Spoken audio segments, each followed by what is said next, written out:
All right. It's not everywhere that you get to hear the word erotic on a Sunday morning, but it's here at Ahava. That's right. We are in the middle of our series around engaging and activating self-care. So we kicked off this series by looking at the roots of this word self-care and how it was in the 1950s first something that doctors prescribed as practices for us to embody our worth and to know our wholeness. And then from there, it emerged, and as of today, it is something that is a phrase that I would say everyone is familiar with, yes. Self-care is something that we often talk about the importance of, yet we have so many mixed messages when it comes to the actual implementation of it, because we are told you need to find time for self-care, you need to love yourself, you need to take the bubble baths and do all the things and meditate. And at the same time, we have our culture telling us that we need to be more productive and that we are a commodity and what's most important is what we produce. So we get to deconstruct those ideas and find the truth for us, which is that we are inherently whole, perfect, and complete. And that there's nothing outside of ourselves that we need to go searching for to make ourselves whole. That we are inherently worthy. So true self-care is the remembrance of who we are. It is taking time to implement sacred practices that remind us to slow down, to love ourselves, to feel good.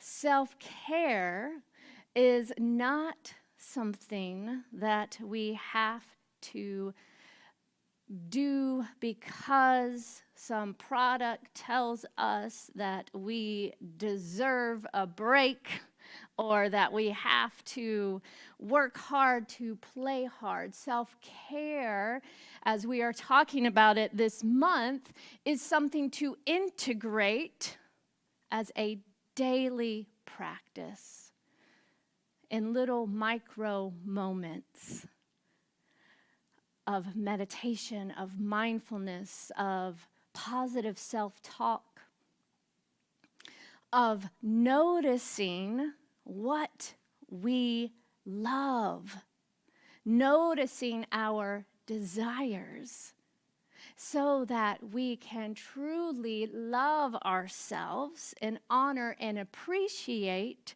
what makes us unique.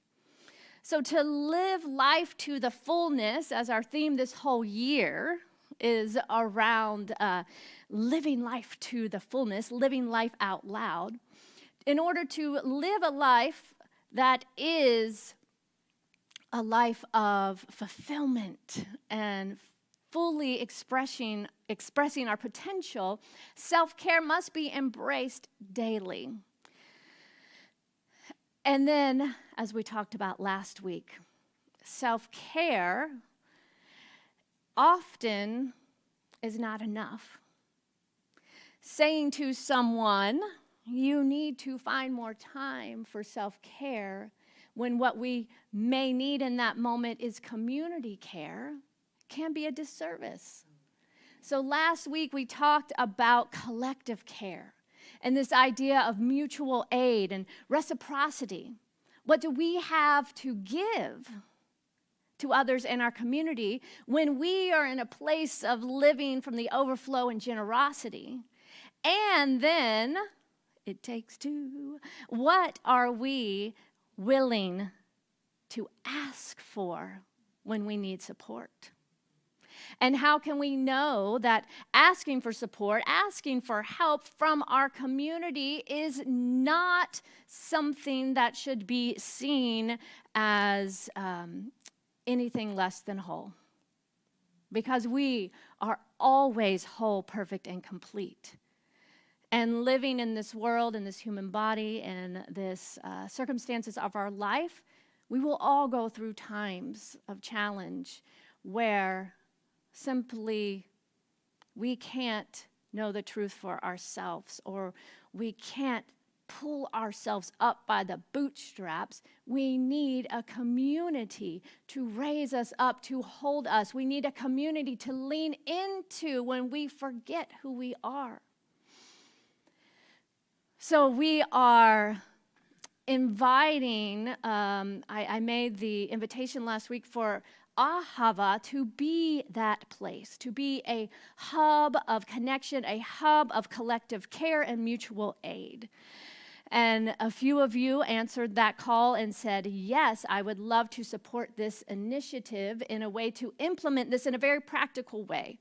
Maybe it's a board where you put, I have this, I need this, and how we can support each other. So keep an eye out for how that is going to be coming into a more tangible experience of mutual aid in our community over the next few months. And know that it won't be tomorrow, because at the end of this month, I am taking a little vacation. And so, yes, right? So all the things, and self-care and vacations are also important. So in order to experience self-care in these micro moments of loving ourselves up, of being conscious, of being awake and aware of what we desire, what we need, what we love, what support we may need, it all takes a willingness to pay attention, to notice, and to implement these practices.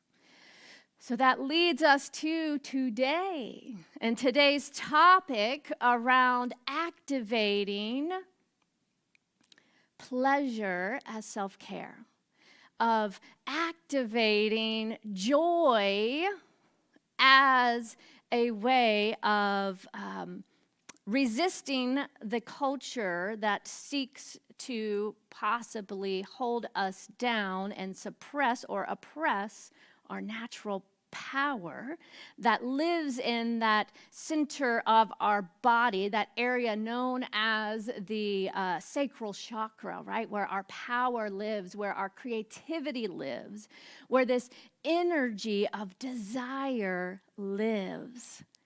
But when we suppress it, often because of the culture and religion and other things outside of us that tell us we shouldn't feel certain things, not only are we suppressing that desire, we are also shutting down the energy of our power, of our creativity, of our joy.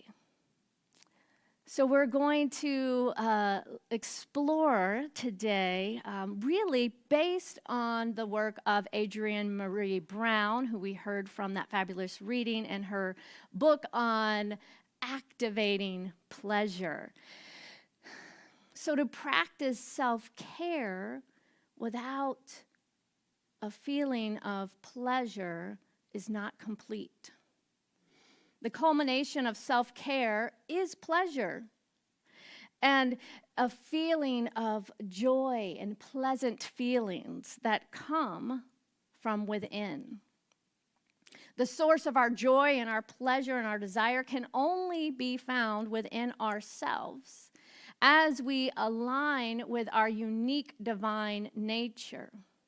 And it is unique to each of us. There is no one authority on what humans should want or desire in their lives, in any aspect of our lives, right? Just like musical taste, we have such a variety of music in the world because we all have different things that light us up. For some, music may have a feeling of joy and ecstatic nature, and for others, it could be noise, right? So Audre Lorde is the one who first really invited us into this conversation and taught us that caring for ourselves is not self-indulgent. It is self-preservation. And she goes on to say that it is an act of political warfare. Those are some big words. What does she mean? So as we get in touch with our desire, then we can stand in our power, know our worth, and often this kind of presses up against what society would tell us is the comfort zone or the status quo, or like, right, this is the box. This is what is safe to express in the world, and this is what is not.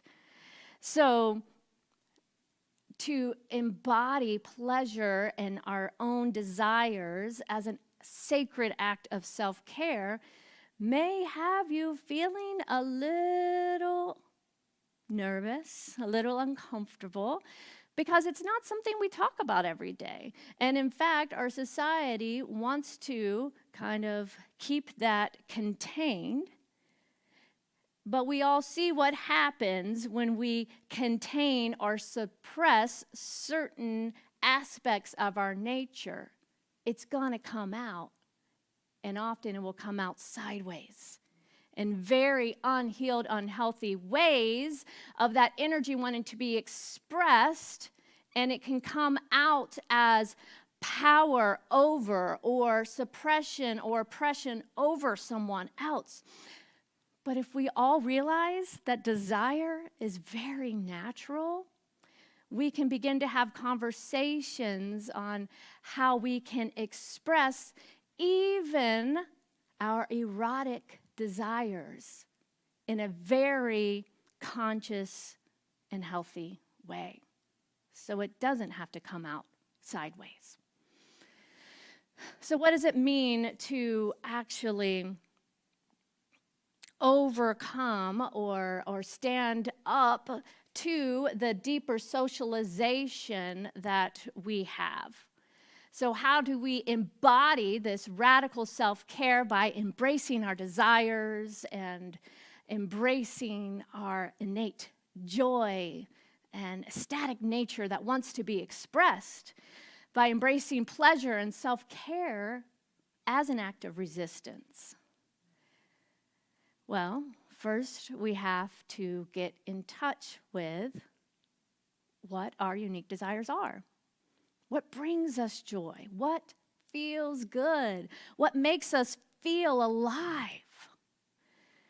And so often, we kind of have these conflicting messages again in spiritual communities, which we are taught that the body is not something to be trusted. And I am more interested in a holistic perspective. How can we listen to the natural energy and aliveness and desires of the physical body, knowing that we have been given this gift of a physical body, and embrace our humanity and our divinity as one? I think that the way we have separated the two is causing so much conflict within ourselves that, again, it comes out sideways. Adrienne Marie Brown said in that beautiful reading that we have been raised to fear the yes within ourselves, our deepest cravings. And the fear of our desire keeps them suspect and indiscriminately powerful. For to suppress any truth is to give it strength beyond endurance. This is another way of saying this that is common in our philosophy, is what you resist persists, right? We've heard this idea. So think about that in this context. So when we resist our deepest cravings, when we push down our natural aliveness or what would make us feel like that, sometimes I can't use words, this, right? When we try to push that down and suppress our natural yes, then it actually gives the suppression and the fear more power over us, so that trying to control all of this is where we're spending all of our energy and time instead of letting it loose and seeing what can emerge when we actually let the aliveness loose in our body and listen to that, yes, instead of suppressing it based on external forces or external narratives. And these things start, like most things, in our childhood, right? What were the messages we were taught? What were those natural desires or cravings that we have that we were taught, no, or don't do that, or, don't be so indulgent? And yet, when we get in touch with, when we start to do this work around getting in touch with our desires, it's often a good practice to go back to childhood and think about, what did I love to do as a kid? What made me feel alive? And then often there may be a memory or a moment of when that was suppressed. You hear these stories of someone that loved to sing, and then their 5th grade choir teacher told them, oh, you should go try, band instead. And immediately that natural desire to express was shut down and questioned, and that young child's creative energy and their yes to life was questioned. And then it's often not until way into adulthood, if ever, or after, some opportunity or work in a spiritual community or in therapy, or, that it comes up and said, oh yeah, I've been suppressing this for fear that I wasn't good enough because someone out there told me. Because again, we have this idea that creativity somehow has to live up to some kind of standard of what's good or bad based on what? What can sell records? That's not what it's about, y'all. We should be singing because we love to sing, to express, to move how we want to move. So what feels good to you? What makes you feel alive? And do you allow yourself to actually want what you want in life? To awaken that energy of the sacral chakra? I'd like to look at our physical senses for a little exercise in this, to get in touch with those desires that perhaps have been suppressed, and especially those of us who have been socialized as women in our particular society, where we have been told to ignore desire and pleasure, or to put it second to what someone else wants, right? But therein lies our power. So we're going to get in touch with this desire today. Ooh, are you ready? So, what feels good? Let's think first of our sense of touch, the sensation of grass under your feet, the softness of your blankets. Do you enjoy holding your cat or a bunny or petting a dog? These are all small moments that we can often take for granted. But this is a way to really get in touch with our desire and joy, and to activate that energy of aliveness through the sense of touch. That's why I chose to be barefoot today. I love the texture of things, right? I want to feel the rug beneath my feet, not the hard plastic of the sole of my shoe. What smells delight your senses? We live over close to the Jif peanut butter factory, and every now and again we get that whiff of peanut butter, and I just stop and I'm like, And I usually say it, peanut butter. Like I just say it out loud and I breathe it in. That is a micro moment of self-care. That is a moment of indulging the delight of the senses and experiencing the aliveness of desire. So what smells delight your senses? Do you stop and smell the roses? We were walking somewhere and someone pointed out the magnolia and we all stopped and they pulled it down and we had a moment. Of course it was kids. Yes, we were walking with some little ones and they noticed and they pulled our focus away from whatever we were trying to get to indulge the moment of the joy and the light of the senses. What textures light up your pleasure senses? I'm very sensory, if you can't tell. And, so like suede. If anyone is wearing a suede jacket or something and I give you a hug, you may notice a little extra. I try to ask first, and I try not to make it too weird, right? But I'm like, oh, I love that way that feels, right? What music do you love? What sounds delight you? From music to the pop of a can. Some people say they love the sound of wine pouring in a glass, that gluk, gluk, gluk, gluk, gluk, right? This is when that like ASMR over the past decade or so like became super popular. You can go on YouTube and just listen to people with a microphone making very little sounds. And for some people, they literally experience a rush, a tingle up their spine and into their brain that goes boop, boop, boop, boop, from sound. Because we're all wired differently.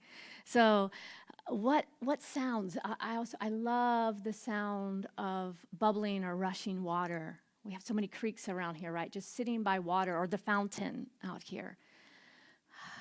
It brings peace and calm. How does your body like to move, right? What feels good to stretch? Do you like to move fast? Or perhaps the invitation to take it slow? Do you like to dance? Run? I know some of you like to lift weights. What feels good in your body? Do you know? How do you express yourself creatively?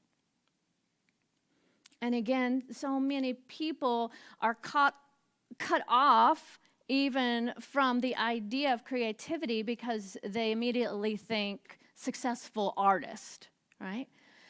But what can we do just for the joy of doing it, for the joy of expressing, drawing, painting, dancing, exploring, writing, poetry? Speaking of kids, I was talking to a kid this week, and I was like, well, what kind of things do you enjoy? And do you and they like writing? I said, well, do you like poetry? And they're like, nah. And so I explained a little bit. I said, well, I like poetry. I like the way certain people can put words together that normally aren't together, but then make you feel and experience something that normally those words don't make you feel or experience unless they're put together in a certain way. I couldn't quite explain it. That was my best way I could do it. So then I said, let me show an example. And I pulled up on YouTube a poem. I'm forgetting her name. It will come to me. I'll let you know. And she goes, oh, what was the word? It was so funny to me. She's like, oh, you like that, something like the poetry that doesn't make sense or weird poetry. I was like, yes, I do. But how can we get to a place? I love these moments with kids because they're so honest. And that wasn't a judgment. Like, obviously, she didn't like it, and I didn't take it personally that she didn't like it, but I still delighted in getting to share something with her that I liked, and then to ask her to share something with me that she liked, which was sports, which is not my thing, but I can delight in her delight in that. So how do you like to express yourself? What about through your clothing or your physical expression? What do you like to wear that feels good? Maybe it's a textural thing. Maybe it's the way that you feel in a certain pair of shoes, right? All of these things are things that we often, like I said, just take for granted or just kind of are getting through life. But if we were to slow down and be more mindful, we could see how we could invite in desire and aliveness and joy and pleasure from the very moment we wake up, by how we choose to get out of bed, maybe even before that. The moment we come to consciousness, do we take a moment and say, oh, our covers are so cozy. What if we were to start our day with that? And then, how does my body want to move today? Am I ready to jump up and turn on the music, or do I need to just slowly sit a minute on the edge of my bed and let myself slowly move or stretch? What am I going to wear today that makes me feel good and alive and comfortable and seen and express the way I want to express in this world? And lastly, do you know what kind of touch you desire? Do you like hugs or not? And so as we get clear on what we like and want and desire, what brings us joy, we can then give ourselves permission to like what we like, to ask for what we like, even if others think it's weird. We get to choose to live from that sense of power and agency and aliveness in our life. And this often takes not only awareness of what we like, but the willingness to articulate it. And sometimes it may require setting some boundaries. If you don't like certain touch, if you don't like hugs, it's okay to say that and to let people know.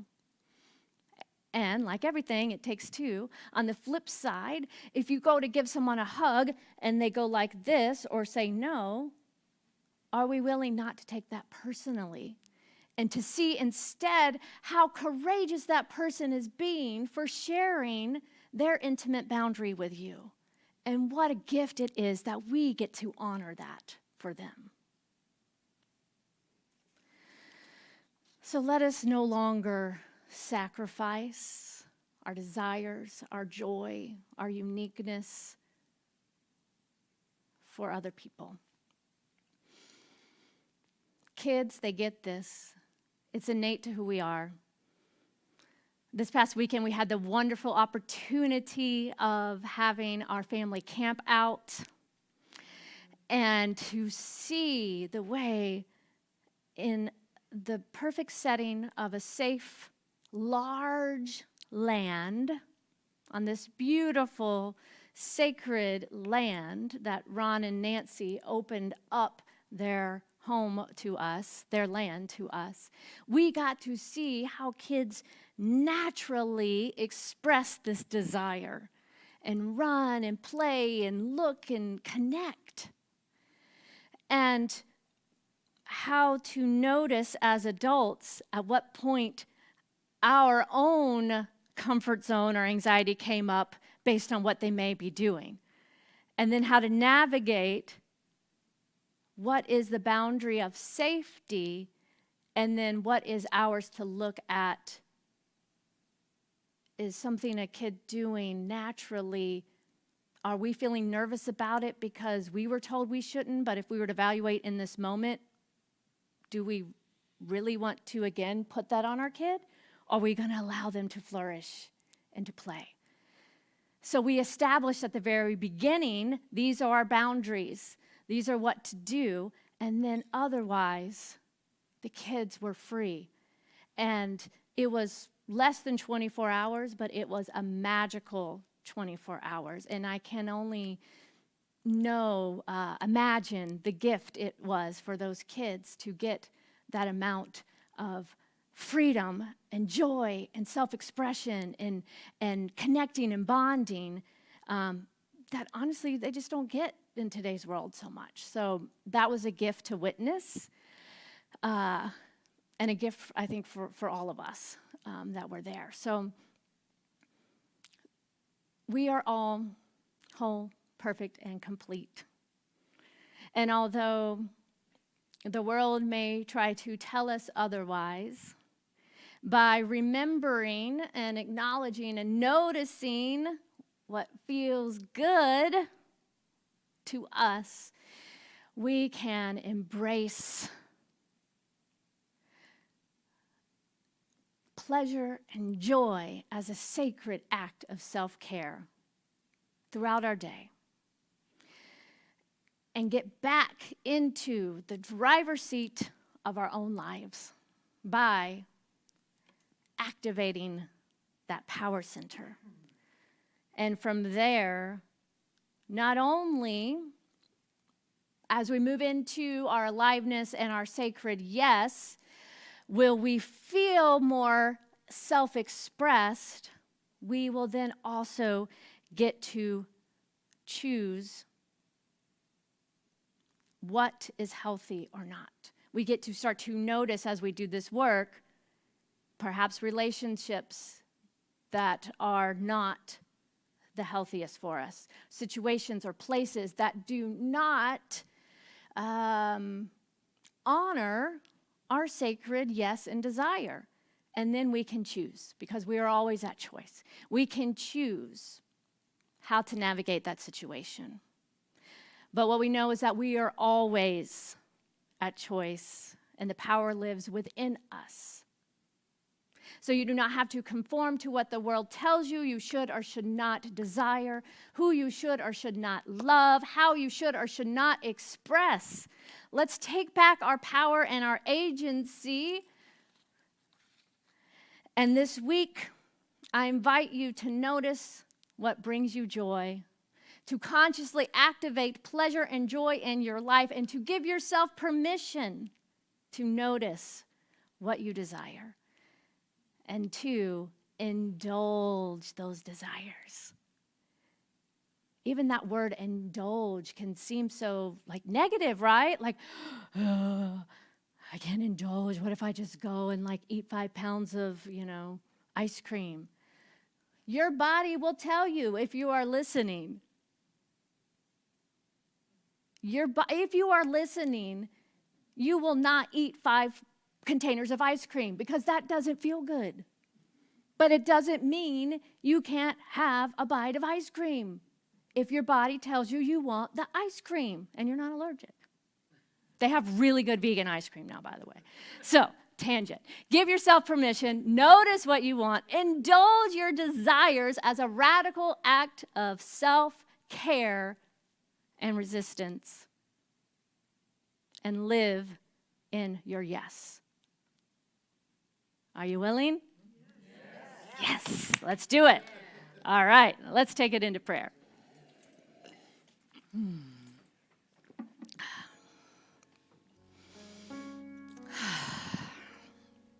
So let's start right here, right now, with the breath. Noticing your breath.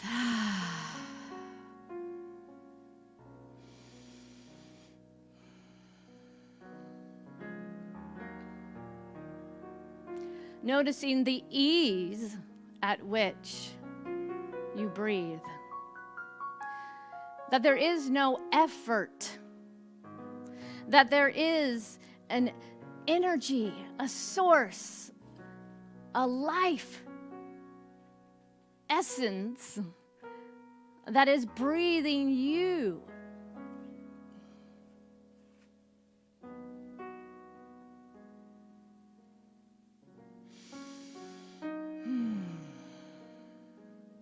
So right here, right now, we open to the recognition of the one life that is love, that is joy, that is freedom, that is creativity. This one essence, nature, energy.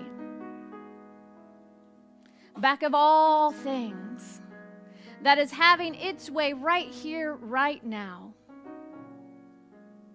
Moving, breathing in, as, and through each and every one of us. Perhaps it is felt in the breath. Perhaps it is felt in the vibration or the pulsing energy moving through your body. But what I know is that there is one life, one energy, one presence that is love, that is wholeness, that is freedom, that is creativity, that is the very essence and nature of each of us. And so I know that right here, right now, that there is a great activation of this life moving through each of us, uniquely seeking to express itself and to be known more fully through each of us as joy, as creativity. So I affirm right here, right now, a deep willingness to allow desire and joy and freedom and creativity to bubble up through me, and to be willing to express it fully by saying yes to what makes me feel alive.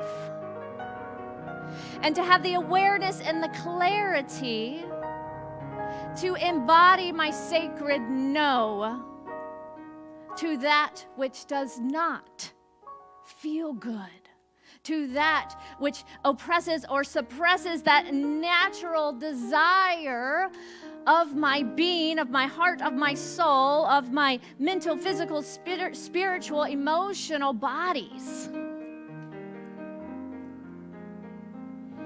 That I get to choose, that I stand firmly in the seat of my power to say yes to that which makes me feel alive, and to say no to that which doesn't. How good it feels to get to choose to live life to the fullness, to no longer sacrifice or suppress or outsource my good to anything other than my own inherent worth and desire and wholeness. So I take that deep breath right here, right now, opening to that energy of love that is moving through me. Opening to the energy of love that is moving through this entire community. To be grateful for the sacred opportunity to get to practice together, to stand in our wholeness, to stand in our sacred yes and in our sacred no, to honor that for each other.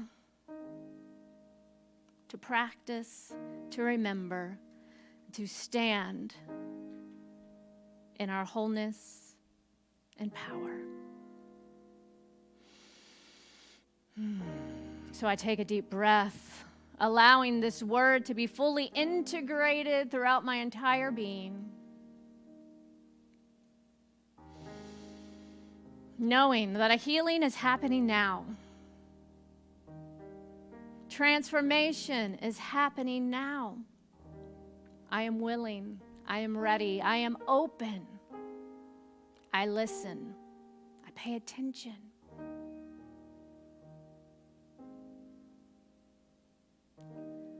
I say yes.